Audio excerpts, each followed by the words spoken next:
Oke, sekian dari kami. Sampai jumpa di pasti kalau terakhir tuh gue bingung sendiri, Bang.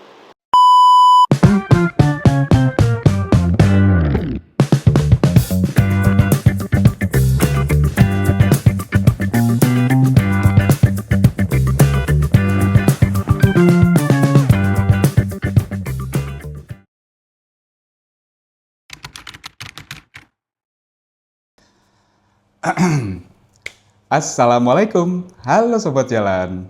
Kembali lagi bersama kami Jalan Kemana, yang mungkin hari ini agak sedikit berbeda. Kita nggak jalan kemana-mana, kita nggak motoran, kita nggak jalan virtual, kita nggak staycation, tetapi kita khusus ngebahas masalah bukan masalah ya, event, tepat ya, maaf.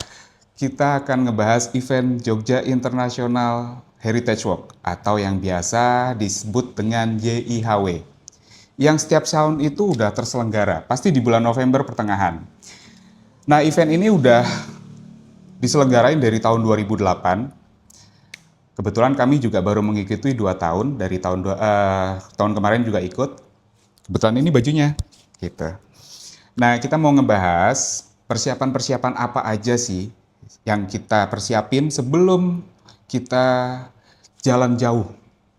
Karena di JIHW ini ada 3 kategori jalan, atau 3 kategori jarak. Yang pertama 7 km, yang kedua 10 km, dan yang ketiga itu 20 km, itu yang paling jauh. Dan ini dibagi jadi 2 hari, masing-masing hari itu berbeda. Yang pertama itu di daerah Prambanan, di daerah Sumberharjo kalau nggak salah. Itu elevasi gennya nggak begitu tinggi, tetapi challenge-nya adalah panas. Yang kedua di daerah Wukiharjo atau mana gitu tadi. Sorry, saya lupa. Wait. Oke, yang kedua itu di daerah Wukisari, Cangkringan. Nah, daerah Wukisari ini sebenarnya nggak jauh dari tahun sebelumnya ya, di daerah Desa Wisata Penting Sari. Ini sih enak, cuman elevasi gennya buat yang nggak kuat tanjakan agak PR ya. Ini agak lebih tinggi, jauh lebih tinggi daripada yang hari pertama. Untuk yang pertama itu rutenya itu full jalan, alias jalan rata kalau kita informasi dari ininya. Tapi kalau yang hari kedua ini campuran ya, ada jadi semi trail. Nah, persiapan-persiapan apa aja sih yang wajib kalau menurut kami ya, ini POV kami, persiapan-persiapan apa aja yang wajib kita lakuin. Satu adalah latihan. Latihan itu nggak boleh instan, nggak boleh sebulan sebelumnya, tetapi harus berjangka. Jadi nggak bisa juga kita baru ikutan ini langsung ke 20, kecuali emang udah terbiasa jalan jauh atau udah terbiasa lari jauh. Oke, yang pertama pasti latihan, yang kedua adalah jaga kondisi fisik dengan makan yang teratur dan istirahat yang teratur. Itu udah pasti. Oke, itu untuk pra-event. Pada saat eventnya, apa aja sih sebenarnya? Yang pertama adalah alas kaki. Gunakanlah alas kaki yang nyaman. Kalau saya menggunakan sepatu untuk lari, untuk long run. Karena udah pasti saya nggak mau kaki saya cedera dan lain-lain ya. Takutnya nanti setelah event ada apa-apa. Jadi untuk menjaga itu, saya menggunakan sepatu yang proper sekali. Oh ya, disclaimer, untuk semua peralatan itu menyesuaikan dengan budget. Jadi tidak harus dengan merek tertentu. Oke, setelah sepatu, kita ada kacamata. Karena ini nanti pasti sampai siang, jadi biar kita aman dari paparan sinar matahari, yang pasti kita harus menggunakan kacamata yang bisa memfilter masuknya sinar UV ke mata kita. Karena kalau misalnya terlalu banyak juga matanya jadi cepat capek. Lalu setelah itu kita wajib banget pakai ini sih. Atau tas apa aja sih. Tapi kalau kami prefer ini, karena nanti di sini dalamnya ada obat pribadi. Lalu ini juga di bagian kita pakai ya. Jadi nanti modelnya akan jadi seperti ini. Nah sini belum. Mana? Oh ini dia. Oke. Jadi nanti ini di sebelah sini, di dua sisinya ada saku. Ada 2 saku. Yang sebelah sini mungkin bisa buat taruh handphone. Yang sebelah sini nanti bisa buat taruh botol minum. Eh, kita tadi ada botol minum mana ya? Foldable. Ah, ini dia. Kita juga harus bawa ini. Kebetulan kita bawa foldable bottle. Jadi ini nanti bisa ditaruh seperti ini. Ini nanti kalau udah ada airnya sih kaku dia akan mengeras. Ini bisa ditaruh di sini. Gitu. Atau dua-duanya mau diisi air juga boleh kok. Gitu. Setelah itu, karena bagi yang nggak kuat panas, bisa bawa topi. Topinya bebas, mau topi apa aja, mau topi rimba, mau topi cap biasa ataupun, tapi kalau saya menggunakan ini, karena ini cocok buat muka saya. Kalau misalnya saya pakai topi biasa, muka saya kayak mang-mang. Oke, lalu jangan lupa pakai sunscreen. Itu penting banget, biar nggak gosong. Tahun kemarin kita gosong, kita aja pakai sunscreen aja masih gosong.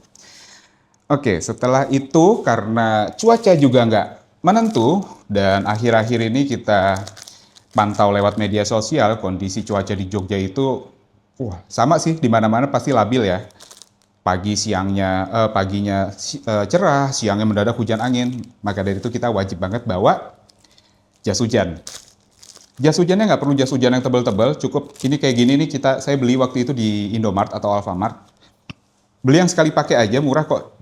Di range harga 10 sampai dengan 15.000. Ini kebetulan ini yang modelnya yang atasan sama bawahan, tapi yang ponco juga ada. Kalau mau yang nggak ribet ponco sih. Gitu.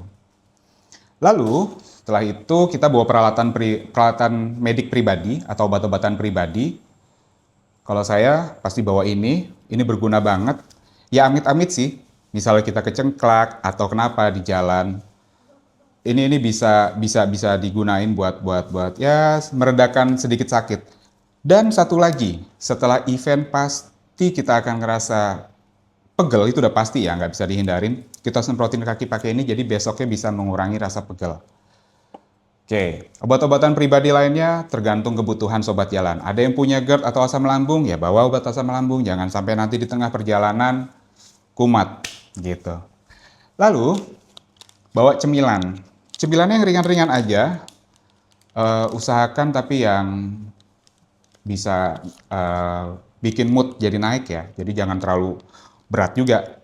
Kami bawa ini, dan juga kami bawa protein gel, seperti ini. Ini buat booster, kayak ada azan ya. Kita berhenti sebentar dulu ya. Alhamdulillah, azan udah selesai. Oke, kita lanjut lagi ya. Tadi kita sampai dengan cemilan dan juga protein gel. Untuk protein gel, saya kebetulan menggunakan Strive. Dan untuk cemilannya kita pakai dari Soy Joy. Em, kenapa wajib banget bawa ini? Ya karena ini biasanya kita pakai di kilometer 10 ke atas, kita udah nyeruput ini. Ini bisa buat boosting tenaga banget. Cukup memboosting tenaga, jadi kita nggak perlu makan atau apa. Seperti itu kurang lebih. Oke, untuk obat-obatan seperti yang tadi saya bilang, itu masing-masing tiap orang beda-beda. Lalu, ini pelindung juga, pelindung salah satu gadget yang kita bawa. Saya bawa ini. Apa sih ini namanya?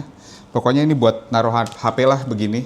Ya, jadi kalau misalnya nanti hujannya deras banget dan juga nembus tas, gadget kita masih bisa aman. Kurang lebih seperti itu. Lalu kita bawa kantong plastik juga, andai kata kita bawa action cam, nggak bawa covernya, atau kita bawa seperti saya yang saya gunakan sekarang ini adalah DJI Osmo Pocket. Nah itu kan dia nggak tahan air, jadi kita harus lindungin. Lalu setelah itu kita juga wajib banget bawa smartwatch.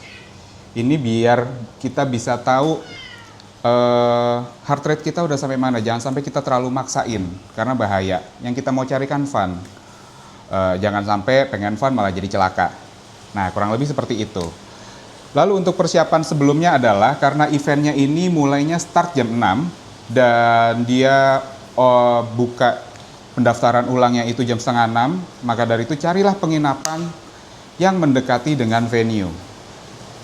Kebetulan kami ikut di hari pertama di Prambanan, jadi kami deket-deket Prambanan. Nah, kurang lebih seperti itu. Jadi itu persiapan singkat kami yang kami lakukan. Kalau bisa kita rangkum, yang pertama adalah persiapan fisik, istirahat teratur, terus gear yang kita gunakanlah gear yang nyaman sesuai dengan kemampuan, sesuai dengan budget, obat-obatan pribadi, cemilan, dan juga nutrisi pendukung itu wajib banget. Oke Sobat Jalan, sekian dulu dari kami. Terima kasih sudah menyaksikan. Mohon maaf apabila ada kekurangan. Sampai jumpa di video berikutnya. Wassalamualaikum warahmatullahi wabarakatuh. Thank you for watching and see ya.